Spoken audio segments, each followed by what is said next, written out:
So I guess I'll begin my presentation. Hey guys, I just want to say I'm really excited to be here with you all. Thank you guys for coming.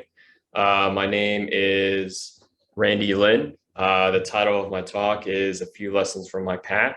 I know that this year the title of the conference was Bridging the Gap, not a lawyer, not an engineer, not a doctor. I'm neither of those things. And I hope that my talk could help any of those who are interested in a career outside of those careers. And if they're interested in perhaps filmmaking or photography or in the media landscape. My personal story is that I'm currently a 32-year-old film electrician based in New York City. What that means for those of you who don't work in the business, a film electrician is a lighting technician on a movie set. Some of the movies that I've worked on have included Tick, Tick, Boom, Woman in the Window. Some of the TV shows that I've worked on have been Pretty Little Liars, Jessica Jones, New Amsterdam. Previous to that, I used to work non-union, so that includes commercials, music videos, reality, documentary, and concurrently, I've also worked extensively in the photography industry, mainly on set as a photo assistant, as a first and a second on commercials, editorials, and fashion. But I've also have experience in studio rentals and darkroom printing. My personal background is, okay, well, I'm Taiwanese American. My parents emigrated here from Taiwan, from Taipei, Taiwan. I was born in Manhattan. I was raised in Queens and Long Island. My family had a computer business in Flushing, right on Northern Boulevard. Like many of you, I went to Chinese school on Sunday. I went to cram school on Saturday. I went to middle school in Long Island and high school in Long Island. And then thereafter, I went to boarding school in Massachusetts and Switzerland. I went to college in Scotland in the United Kingdom. I got a master's in economics and social history from the University of Edinburgh in 2012. After I graduated, I spent a year backpacking throughout Asia. So I just want to bring it back to the theme, which is bridging the gap, not a lawyer, a doctor, or an engineer. In my family, this wasn't the case in my family, not so much. It was more so business, entrepreneurship, or tech. That's one of the reasons why I studied economics, because I had a small interest in business or tech. I was leaning more towards perhaps getting a PhD in economics. When I graduated from college, my first job outside of my first job in the real world per se was at Hunter College, actually, in academia. I was a project assistant. So you guys might be wondering, okay, how did you go from academia to film? And why did you choose filmmaking or photography or the arts? And I think that's a fantastic question. And I want to get to that by just highlighting a little bit of my background. Why film? Why photography? Well, I've been passionate about the arts from an early age. The arts was a very big part of my household. I see that my mom is out there in the crowd. But I've always been really interested in fiction, literature. I've been passionate about photography, the visual arts, painting my entire life. And I've also been interested in cinema. Some of the folks that I've been interested in have been Jhumpa Lahiri, Sherwood Anderson. In photography, that might be Sally Mann, Carrie Mae Weems, or Gregory Crutzen. In cinema, that might be Wong Kar-wai, or Ho Xiaoxian, or Edward Yang. What all of these guys have in common is that thematically, what connects them all is that they're deeply, deeply empathetic individuals. Storytelling for them, I think, I don't want to speak for them, but it's very much about empathy. It's about connecting. The other thing that kind of unites, or a theme that I feel like unites these artists together, is that they're very provincial artists. They're people who have a very local background, but they mine their background for their art. You know, in many cases, art imitates life for these artists. Outside of that, I had wonderful teachers. In high school, I had an incredible teacher. His name was Bill Batty. He was an English literature professor, and I had an incredible moment in this class. Just to give you guys a little background, in this English literature class, you know, I was already in Massachusetts in a very, very rural community, which culturally was very, very different from Queens or Long Island. So I was feeling, you know, a little bit of kind of like a culture shock, to be honest, because I'd never really lived on a farm before.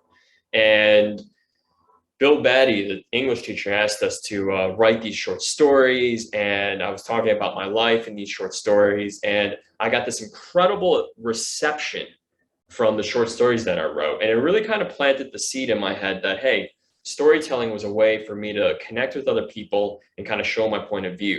You know, that people could actually understand the kind of background that I was coming from, despite the fact that we were on this farm together.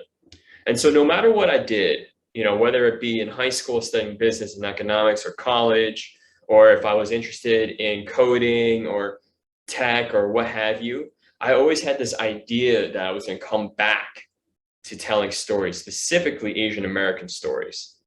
Another kind of special moment in my life growing up was definitely when Ang Lee won the Oscars, especially for two things. On the one hand, it was Crouching Tiger, Hidden Dragon. And that showed to me that, wow, there was an incredible appetite and palate for Taiwanese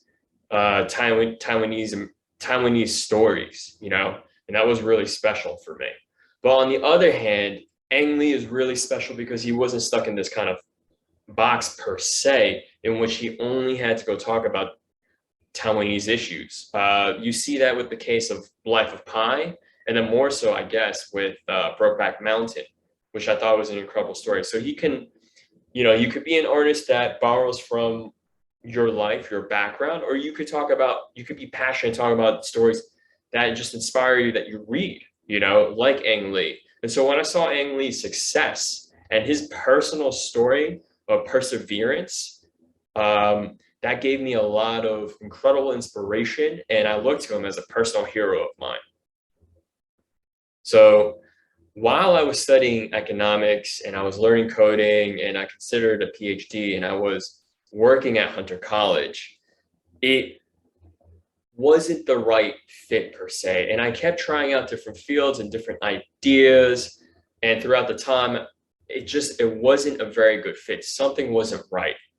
And on the weekends and at night, I'd still be, you know, working on writing, or I would be shooting photographs on the weekend. And I realized, like, okay, you know what? It's time for me to give this a real shot. And even though I was a little bit of a late bloomer here, I was 26 years old and I didn't have that much savings. I quit my job at Hunter College in 2016 and I left, and I never really looked back. And I think it was actually a wonderful decision I made on my part, because I think I'm a much happier individual. And I think in many ways I am more fulfilled, and I can also give back to my community much more in this role. So I think at this point, I want to talk to you guys about some formalities, I guess, and some practical guidelines on how to break in, because it was a really big challenge for me to break in. I had a lot of help from my family. I also had a lot of help from my friends. You need both. But the special thing about the industry is that it is very, very different from those professional classes, right? Like it being an engineer, a lawyer, or a doctor. You do not need a BA or any formal requirement to get in. I didn't go to film school. I didn't go to photography school. And for a while, this made me feel a little insecure, because I looked across at some of my classmates. I felt like they were more educated than me. You actually don't need it at all. So for any of you guys who are maybe in high school or looking to change later on in life, don't feel like you need film school or photography school. If you would like to try it, great. But if you don't, that's okay too. You can start at any time, and you can always learn on the job. For me, I started on the bottom. I really did intern and volunteer from the bottom. And I think there's a lot of benefit from this. I think you get to try out many different departments. And that's really, really crucial as you refine and narrow your focus because film and photography are really, really broad industries and you can get kind of lost or pigeonholed. And so when you're starting out, you want to try different fields for sure.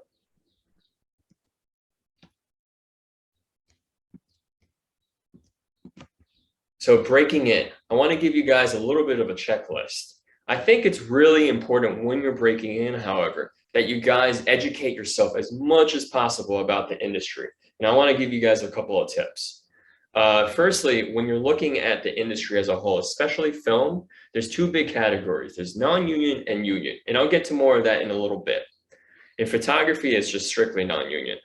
But I think when you're doing your research about the industry and you're trying to figure out where you want to start first, just realize that it's a broad media landscape and that there are many different segments. I think while you're doing your industry research, you should try to figure out what the big rental houses are, what the smaller ones are, what the big studios are, where the post-production facilities are, and try to attend as many photography events as possible. Try to go to Magnum, try to go to Aperture, try to attend workshops, seminars, and expos, whether that be technical or otherwise, talks, etc. And don't be afraid to ask to pick somebody's brain. It's something that I did often. You'll find out that people are actually really willing to help out beginners or people who are new because it's a very, very difficult field to break in because there are no rules. It's really not like a lawyer or a doctor. There's no linear path. And in many ways, that's really, really difficult to break in because there's no linear path. There's no next step for you. And so it's very difficult to figure out right away. I can only tell you from my own personal experience that I interned and I started at the bottom at a rental house. And I think that's actually a great way to break in. It's actually considered one of the more traditional ways to break in as a photographer because you get to learn the lingo, you learn the gear, the technology, you get to ask questions without being on the job. In New York, there's kind of this like notion or idea that you can kind of fake it until you make it. And I just want to give you guys a little bit of a caution here about faking until you make it. I'm not saying you have to have a ton of experience or whatever, but I think you do have to be careful about it because it's very much a networking sort of business. Your reputation matters a lot, but especially when it comes to the technological side, when it comes to photography, film, the lighting equipment, specifically when it comes to electrical, it can be very, very dangerous. And so you want to be careful. If you don't know how to use something, you should learn about it first. Don't mislead people by saying, okay, you know how to do something. And then when you show up on set and you don't know how to do it, that's going to put yourself in danger and that's going to put other people in danger. And the biggest thing is, if you're seen as a person who's dangerous, you're not going to get hired. And people remember that because filmmaking is actually quite a dangerous, it's quite a dangerous profession. People routinely get hurt because of the long hours and the go nature of it all. But the point being is, when you're breaking in, don't rush into it. Take your time. I highly recommend going to a rental house and learning the equipment and getting your kind of education that way, because you'll find out that there's a lot, especially in film, when you break in, there's a lot of language, a lot of new language that you have to learn. So just step by step and ease into it. And I just want to highlight, hey, just do your research and find out who's who and dip your toes in each field and see what you like. What I was alluding to earlier was that I want to give you guys a little bit of a kind of macro view of the industry as a whole. In the media landscape of film and television, there's union and non-union. Union is like the Hollywood movies, your Netflix, your Hulu, your cable television, like Law and Order, that sort of stuff, all those narrative shows. And then you have high budget music videos, the news, NBC, that sort of stuff, and then commercials, Broadway as well. And then non-union, you have videography, weddings, that sort of thing, corporate work, reality, documentaries, branded content, which are like promos, commercials, science, like for example, National Geographic, Discovery, that sort of stuff. And on the other end of the media landscape with stills, you have fashion, you have advertising, events, documentary, news, weddings, headshots. I just want to give you guys this broad look at both these industries because when you're breaking in, it can be very, very overwhelming. And you can get yourself pigeonholed somewhere. But I think when you're starting out, you want to try and figure out what you like. And you can just try out all these different fields and just see, hey, what do I think could be my home? Outside of being a volunteer or an intern, the next step up is traditionally the production assistant position. And again, the production assistants, they differ depending on where you are in the industry. Now, a production assistant on a unionized set, they vary to a great degree. There's paperwork PAs, background PAs, first team, second team, writer's assistant, costume. Every department will have a PA. And so when you're trying to break in and you're trying to figure it out, I would try to figure out what are the specific roles that each PA does in that specific position. Now, on the other end of the spectrum in film and television, PAs on non-unionized sets, they have a lot more flexibility and they wear a lot more hats. You could be a camera PA, you can be your general production assistant, you can be an art PA, a PA on a photography set. But usually for the most part, PAs are often hired to help with driving in New York City, to pick up equipment and to drop them off. You could be a driver, or you could be a helper per se. Now, again, breaking into the industry, you really don't need a BA, MA, or anything else. What you need is, quite honestly, just the driver's license. That helps a lot because a lot of production assistants are needed to go help with equipment pickups. Otherwise, usually PAs also help with, it's not so glamorous, but it's kind of necessary, I guess, for production. But they often help with food orders and coffee orders, that sort of thing. Being a PA gives you the day-to-day understanding of what the industry is like and how it operates. And it's the first kind of stepping stone into the industry. I've PA'd for quite some time, and it was very, very challenging to kind of figure out the entire landscape, but you figure it out as you go. Another thing you can do while being a PA, because it's a freelance position, is also being a studio rentals assistant, which is also something I did as well. So days that I wasn't PAing, I'd also work at a rental studio to go help out with equipment rentals and whatnot. This is also entry level. And again, what I was talking about before was that it's a great way to go learn film equipment and photography equipment because there is quite a high bar.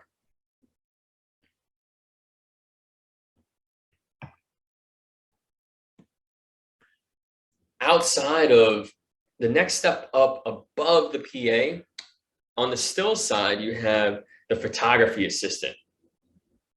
Usually on a larger budget, not every single photo set is like this, but on a larger commercial budget for advertising and fashion, you have your first assistant, second assistant. Then you have your digital tech, and you have auxiliary positions such as like post, for example, retouching, framing. Then you have like darkroom stuff. Your first, for example, for the most part, is in charge of hiring everybody, is in charge of the setup, the camera, the lighting, the grip, etc. The seconds and the thirds, they're there to kind of support the first. The digital tech does more kind of file management and camera work with the photographer. There's obviously the photographer itself on the job. On the other end, There's also film, and then it breaks down into all different types of departments. But firstly, when you're a production assistant, you work for production. You can take another step up in production by being a production manager, et cetera, or a coordinator. That's kind of the next step up. Otherwise, you can branch out into more technical crafts and departments. You can do, for example, camera, lighting, grip, editing, costume, special effects, art, carpentry, which carpentry is a little bit part of art. You could be a writer's assistant and work that path. So many different departments, and you get to, as a PA, you can just keep trying different things. And I think that's the really strong benefit before you start kind of diving deep, because it becomes, there's a lot of knowledge to each department. Now, how do you get work, right? So just to clarify, I know I've been saying this, but again, the media industries, they're not like your typical 9 to 5, right? Your resume doesn't really matter so much, like at all. Set days are often, they're 12-hour days, 13, 14, they're very, very common. Networking is very, very, very key on how to get jobs. It's really a word of mouth industry. Your reputation matters a lot. So when I was at the rental house, for example, you can network there, meet people, get people's numbers, and by having a positive attitude, they remember you, and you just text them. Every time you're on a job, introduce yourself to other people, get their numbers, and introduce yourself and say hi. And when they need people, they will get in touch with you. Outside of that, on social media and online, there are multiple avenues for work. Craigslist is a totally valid place to find work. And the reason being is film sets often, people often get sick or they drop out last minute on a film set. So they look for people right off the bat. I worked I got work on an indie feature off of Craigslist, Sharknado off of Craigslist. I've gotten, I worked on a Bon Jovi music video off of Craigslist. Craigslist is a totally valid option. If you're not working that day in the morning, just scroll Craigslist and just keep looking. There's a lot of nonsense out there, but at the same time, just keep looking for those posts. Facebook is also another valid option. I'm not sure if it's still around today, but when I was coming up, Local Zero Heroes was a place for production assistants to find work. It is highly, highly competitive, so you have to scroll it on constantly. I assume that Instagram is probably a good option as well. I don't have Instagram myself, so I wouldn't know. But I would assume that you can still do the same sort of thing. The point being is that, guys, I want to highlight that networking is absolutely key. And the last thing, last but not least, I still think that, hey, if you come to New York and you just go and visit different rental houses, ask to speak to somebody and just introduce yourself. Just say, hey, you're new to the city and you're looking to break in. Sometimes you'll be surprised at who's willing to listen and kind of point you in the right direction. It really doesn't hurt at all. So what do you do after you find a job, right? You're on the job. Well, first things first, attitude and etiquette are absolutely key. You're pretty much hired back if you have a positive attitude, and etiquette is really, really key. I'll tell you a story from my personal life, which is that in lighting in the union, we're very, very strict on time. The maximum, if you're early, you're on time. If you're on time, you're late. If you're late, you're fired, is 100% true. This may be different for other departments and whatnot, but the point being is that, hey guys, you should come early to set. And it's a great practice to be in, because if you come, let's say, for example, you come half an hour early, you grab your breakfast and you introduce yourself to everybody, that's a great way to network right off the bat. And it's a great look, and people, they subtly remember these things. But the point being is just be on time, have a positive attitude, and just keep on learning. You will make it much further, because is really, really key. At the end of the day, there are a lot of people who are just hired because of a great attitude and hustle, a willingness to learn. People really appreciate that. So what do you do after the job, right? You got to get paid. And finances are absolutely essential and foundational for success. Personal finance is very, very important. I've seen kind of people drop out of film because they didn't have the best personal financial habits. And that's something I think everybody should just get into the good habit right away when they're breaking in. Get to know your financial literacy, right? The 101s. If you're not strong on that, I think a great place to look is the personal finance subreddit. Understand what your metrics of financial health are, right? This is a gig economy. This is a freelance economy. It's very, very challenging. You're not getting paid the same one, you're not getting paid bi-weekly and such, right? It's a different culture. Establish an emergency fund, establish savings. This is a seasonal industry. For example, the union, for example, is not busy between the months of like late May to early July. So make sure you have savings to tide you over, right? Also, you want to have savings for personal projects, whether or not you want to go on vacation, whether or not you want to buy a house, these sort of things. Get into the habit of doing these things right away when you get that paycheck. You should also try to understand taxes right off the bat, because a mixture of everything is going to be 1099s and W-2s. And so you should try and figure out how to try to keep as much money for yourself as possible, right? And understand what deductions are and how to handle the quarterly payments and whatnot.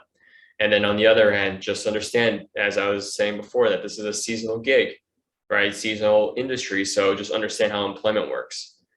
And whether or not you're eligible and whatnot. Just get comfortable and just understand how that works. On the other end, what's very, very vital as you're breaking in is know your rates and know your rights. This is very important in the non-union world. Figure out what the industry rates are for PAs, for photo assistants, whether it be on editorials or commercials, whether it be anything else. As you move up, you may even get kit rentals and whatnot. Just understand what those rates are, right? I think right away, always establish overtime in text, for example. Whatever your day rate is, let's say it's $250, it's always $250 per 12. Make sure that you establish that you're going to have overtime. There's not going to be a day rate for the job, right? Let's say, for example, you're going to get hired for an indie feature. You want to try and figure out what your turnarounds are, because you may be shooting 16-hour days every single day, but it is unfair to the individual, right? If you're shooting 16-hour days and then all of a sudden you're sleeping 4 hours and you're asked to work 6 hours later. That is really, really difficult on the body and is unfair on the individual, right? They're taking advantage of you in that circumstance. So understand what turnaround is. Also understand what the zone is. A lot of the media landscape takes place here in New York City, but that's not true if we're shooting in Schenectady, right? Or Plattsburgh, New York, right by Canada. You got to know what the zone is. If you're shooting all the way in Plattsburgh, well, you need per diem, okay? You need mileage. And so you need to learn how to figure out what you're worth, right? So you don't get taken advantage of. And also you want to get your fair shake of things. When you complete your job, you want to invoice the next day and just kind of figure out if it's going to be net 30 or net 60, right? I would say if it's net 30, 3 weeks down or 4 weeks down, just learn to follow up and learn how to talk to clients, because that's a very important skill. Whether or not you set up your own business in the future, communication is really key. Also, you should be able to figure out what's your contingency plan for if a client doesn't pay, because that's really, really common. And you would be really surprised, whether it be really big companies or really, really small companies, many of which don't pay, whether it be on time or they just don't want to pay you at all. I can tell you in my own personal life, I had a client that just didn't pay. I think it was for a couple of weeks of work, and it was in several $1,000s, to be honest, which I really needed. This was very early on in my career. What ended up happening is I ended up reaching out to the freelancers union, great resource.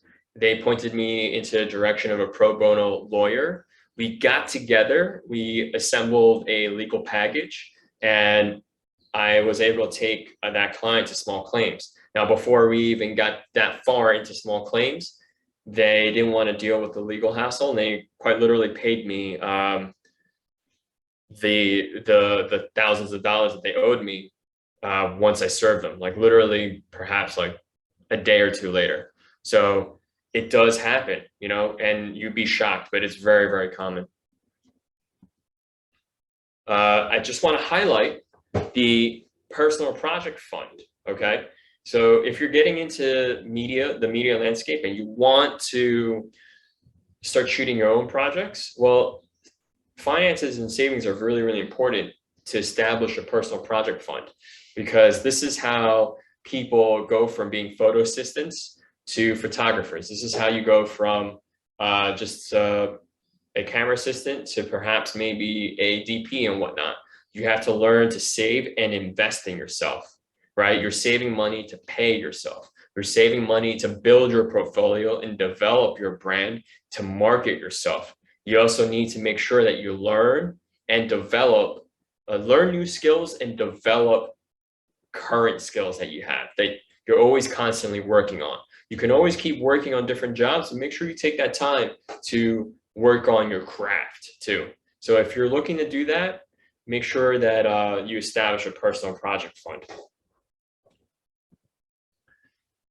Now, you've been doing this, let's say you've been doing this for a good while and you're feeling the kind of the burnout already. I mean, let me tell you, if you do a lot of the indie features and whatnot, you start to feel it right away. And to be quite honest, I'm 32 years old. A lot of the folks that I know who are so passionate about film coming in, they no longer work in film because the burnout rate is extremely high.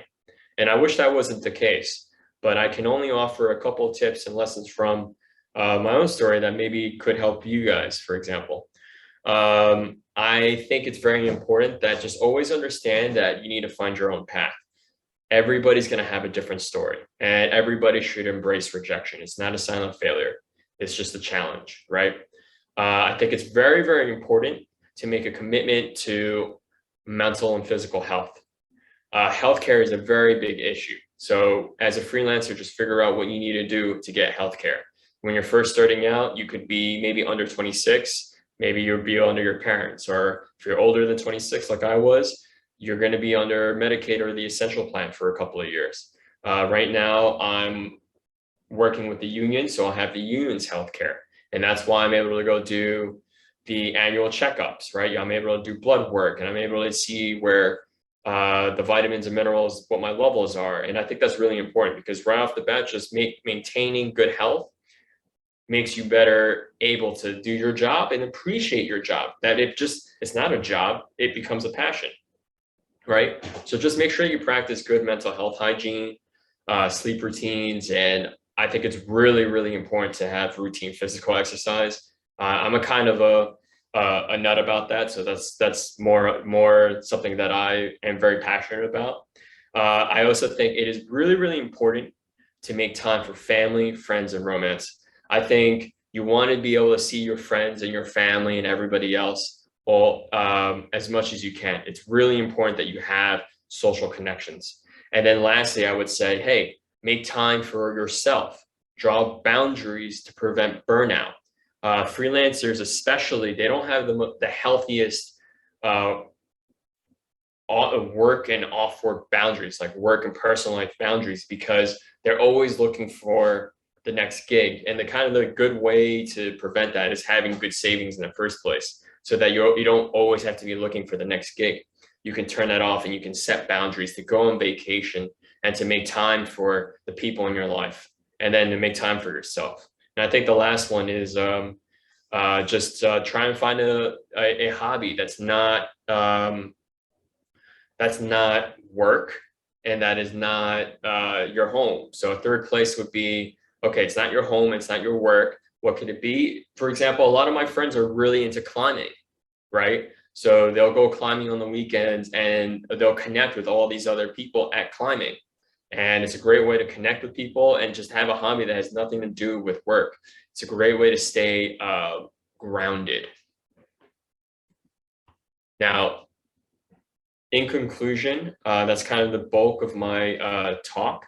I know that there was a question, which is how can parents support their children when they pick non-traditional career paths? Well, I think that really depends on personal circumstances, right?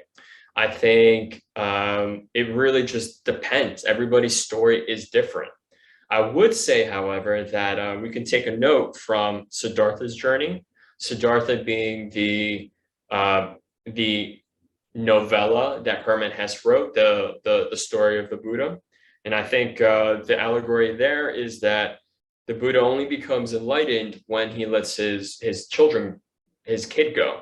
And what I mean by that is, as a parent, establishing healthy boundaries so that your children can learn and figure out their own path and make their own mistakes. I think that is very, very helpful for both children, right, to mature and figure out their vision, to have space to do that. But I also think it's very, very helpful for parents too, because it helps with their anxiety, right? That they can ease up, they can start figuring out that, okay, I don't need to control everything anymore. I can give that up, and they can figure out exactly what in their lives they can control and not control, right? A little bit of a stoic path here.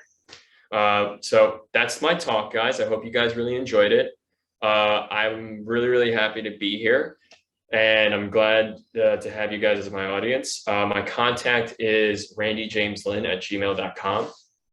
If you guys have any questions, feel free to ask it now, or if you want to reach out to me, my email is right there on the screen.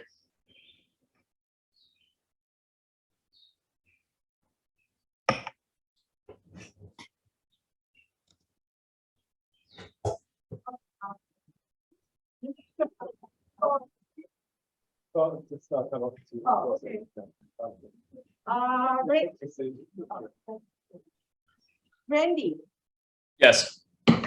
you explain to us why lighting is so important in the movie, in the film industry. Why is lighting important in the film industry? Yes. Okay. This is my mother, by the way. Why is lighting important in the film industry? Well, I think the maxim lights, camera, action apply, right? It's the first thing. It's the most important thing right off the bat. Without the lights, what are you looking at? Nothing. So that's why I think lights are really important in the film industry. I think if you have a personal question, which is why is lighting important to me? Well, lighting is really important to me because of my own specific personal circumstances, right? I did in the non-union world, I did a lot of camera work. I did a lot of grip work. I found this to be very, very good. And all of this was helping my personal photography projects. But an area that in my photography projects that I didn't understand very well was lighting. I found that to be very, very challenging, right? So I decided to go pursue lighting because I thought it was a great way to help and support and educate my personal projects in photography. And it's been an incredible experience because it's given me a lot of confidence, right? Because lighting was so challenging for me. It was so difficult for me right off the bat that when I became good at it, and I'm not saying that I'm great at it, but I'm not bad at it, you know, I'm decent. It really gave me a lot of confidence in thinking, hey, I can do this. I can be a success. And the thing about lighting in movies is that it is extremely challenging. It's very physically demanding. And so if you can kind of tough it out, it gave me a lot of confidence that, okay, I can survive in these circumstances. I can be a success when I do my own personal projects.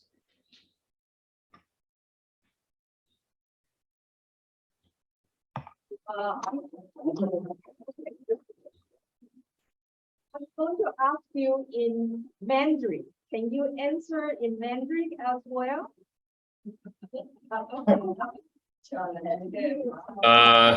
I'll do my best. Yeah, sure.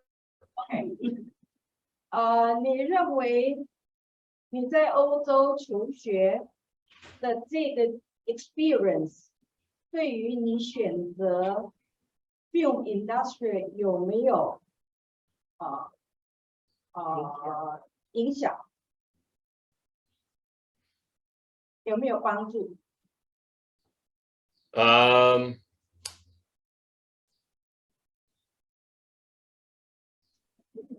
Yeah, 当然有。我自己觉得，如果我没有去爱丁堡大学，还是我没有去瑞士念高中的时候，我觉得，你知道，我会觉得我不会选这个路，因为我没有学到，因为我觉得我在瑞士的时候，然后在爱丁堡大学的时候，我认识的朋友。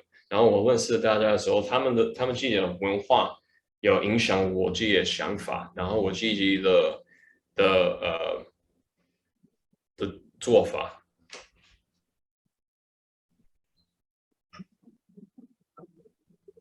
Hi, Brandy. Lily. I have a question for you. Are you still feeling, the feel that you are eventually gonna focus on? The reason I'm asking is because my daughter is an artist. Mm-hmm. And she went to art graduate school. And after she got out, she started working on her various projects. And after a few years, she had a good feeling. And she told me, Mom, I think this is in her 20s. And she was telling me, Mom, I think to be reasonable, achieve my career, I think I might be like 39 years old. And in reality, she achieved some degree of career goal in her 40s. So I'm saying what you're trying to do may take a long career path. And so I'm thinking, maybe you just have been this path for a few years. Maybe you don't, haven't formed your thinking about what you're gonna, eventually focus on and, what you're gonna achieve.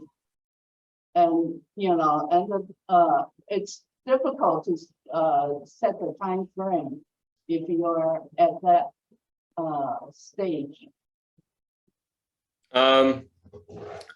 What exactly? But let me just clarify. What exactly is your question? Oh, okay. Because I see you try this, try that. Doing different things, and you're even doing your own text. My gosh, you have a lot of things on your plate. So what you go in your, eventually everyone sort of focus on, one career, down the road. And so when you think about that, do you have a like timeline to achieve what eventually you're gonna be good, or you have a plan A, plan B, kind of thing. If plan A works, then I'll stick with it. If it doesn't work, then I go with plan B. That's a wonderful thing. When you're young, you have options. Mm-hmm. Yeah. So I don't know. I'm just throwing things that comes to my mind. Okay. My own experience. Yeah.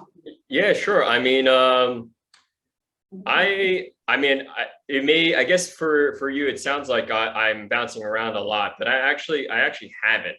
So I've tried out many things when I first started out because it's a very broad field. And what I'm just highlighting for people who are breaking in, I think you can experiment and figure it out. I have been doing the same exact thing, however, for quite a number of years now. In fact, I almost have, I think I have by now 9,000 hours, and I've done this in a very few years. I think about 3.5 years. I have like 9,000 hours on union sets in lighting itself. I've been doing lighting for a very long time now, and I've kind of been on the same path for lighting for a while. So if it sounded like I've been bouncing around, I haven't been.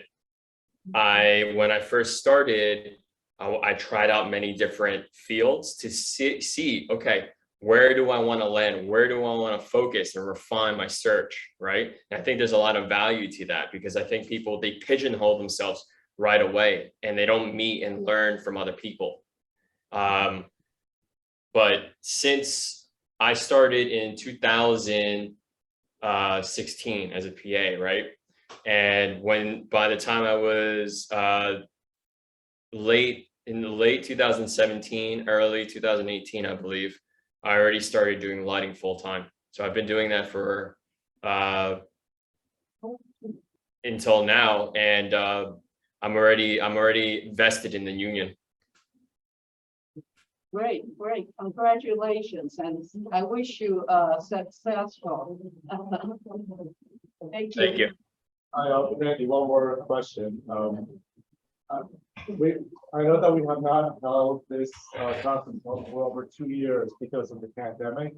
So how has the pandemic affected you personally and also the industry at large? Yeah, that's a fantastic question. The pandemic had a huge effect on the industry because obviously you can only work in person. So we shut down in March 13th. I think I remember specifically, it was like a Friday. Monday, they told us, okay, 2 weeks. And then afterwards, we just shut down indefinitely. We didn't work for all the way until pretty much, I think, September. And until Hollywood came up with very stringent COVID protocols. In that time, we were eligible for unemployment. And then obviously we took unemployment, and then there was the extended unemployment and whatnot. And also the union has, for example, special relief programs for people who needed it if you were a union member. This is not to say that this is very different from people who were non-union members. I'm not really sure what their personal circumstances are because non-union is so broad. But I'll just speak for people who worked in a union. We had that, and we also had just unemployment from the government. Then in about September, we went back to work with the mask and whatnot. And we've been busy more or less since. I think you guys have noticed that there's been a huge streaming boom, and that has kept us very, very, very busy since. Any other questions? Yeah, I have another question. Okay, Mom. 来个小讲 ，OK。Randy， 你要不要跟我们讲你为什么要练习举重？ Issue what? The weightlifting. Why do you want to practice on that? It's a fantastic way to relieve stress and to just be in good health. And it's personally for me, it's really important to, it's personally very important for me to be able to lift the lights and whatever and everything else, because it's a very, very heavy, physically demanding field. You know, we have cables, for example, these electrical cables, each one is about 100 pounds. The lights, they can go to 200 pounds a piece. So everything is very, very heavy. And you're doing that routinely every day. So lifting weights is important for me to stay healthy, right? And to be able to lift things. And it's a great way for me to relieve stress. how does your crew member see you? You know, we are Asian, we are small package, and they are huge, humongous, and they have a lot of power to lead. So how do they see you? I think if you're alluding to, I think ultimately, you know, you're going. It's ultimately when you're working in the field and you may be a minority. I think you have to establish your boundaries. I think you have to work no matter what. I think the same maxim applies. Work. You have to maintain a positive attitude. Work really hard. But at the same time, just establish boundaries. And if somebody is bullying you, you have to take a step back and see if you can try to change the circumstances through talking to your supervisor, or if there's like a safe, if there's like a safety number that you could call. But you know, if there is like any harassment, just make sure you document it, write it down, speak to somebody about it, and then you can report it later. Union work has to have, obey the rule. Okay, Any? any questions? Thank you so much. Oh, thank you so Yeah, much. thank you, Randy. Okay, thank you guys.